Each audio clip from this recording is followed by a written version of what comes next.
네, 정치부 이현재 기자 다시 나와 있습니다. 자, 앞서 리포트 봤는데 출마하려는 검사들이 있어요. 그런데 그중에서 문제가 되는 사람들이 있다고요? 네, 이번에 사표를 내고 총선 출마하려는 현직 검사 3명이 있는데 이 사람들이 문제가 되고 있습니다.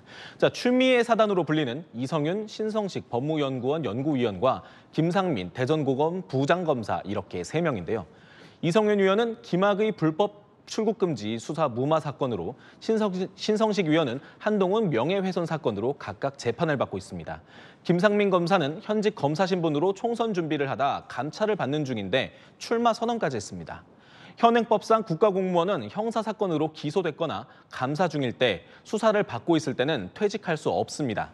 사표를 내도 수리되지 않으니 세 사람 모두 현직 검사 신분인 겁니다. 그런데 그 법을 보면 현직 공무원이면 오늘이 이제 퇴직 시한 마감이니까요. 네. 사표가 수리됐어야 출마가 가능한 거 아닙니까? 네, 법적으로는 그런데 이 사람들은 황운하 사례를 믿고 일단 정치권에 뛰어들었습니다. 황운하 민주당 의원 사례가 뭐냐면 공무원의 겸직 출마를 대법원이 허용해준 판례입니다.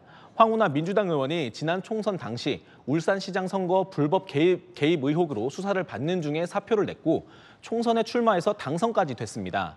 대법원은 법적 기한 내에 사표를 냈다면 수리 여부와 관계없이 후보자 등록을 할 수 있다고 판결했습니다.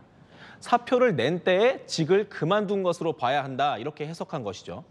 황 의원 측은 본인 사례만 있는 게 아니고 과거 정진우 통합진보당 의원이 현직 교사 신분으로 당선되는 등 선례가 있다는 입장입니다. 자, 그러니까 당선이 되면 이제 공무원 그만두고 국회의원 활동을 하게 되는 건데 이게 문제가 됩니까? 이 재판이나 수사 결과가 어떻게 나올지 아직 모르기 때문입니다. 황운하 의원, 최근 1심 재판에서 의원직 상실에 해당하는 형을 선고받았습니다. 황 의원이 이번에 재선에 성공해도 만약 대법원에서 유죄가 확정되면 의원직을 잃을 수도 있습니다.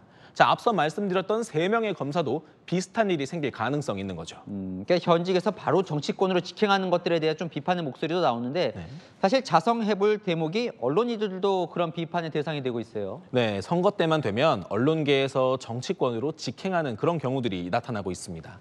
그때마다 정치, 사회 현안에 대해 가치 판단을 하던 언론인들이 정치권으로 직행하는 게 옳은 일이냐 이런 비판들이 나오곤 합니다. 이번에도 일부 방송사에서 뉴스 프로그램을 진행하던 언론인들이 출마 선언을 하면서 언론의 중립성을 해치고 있다는 지적이 나왔습니다. 네, 잘 들었습니다. 하는 기자 이현재 기자였습니다.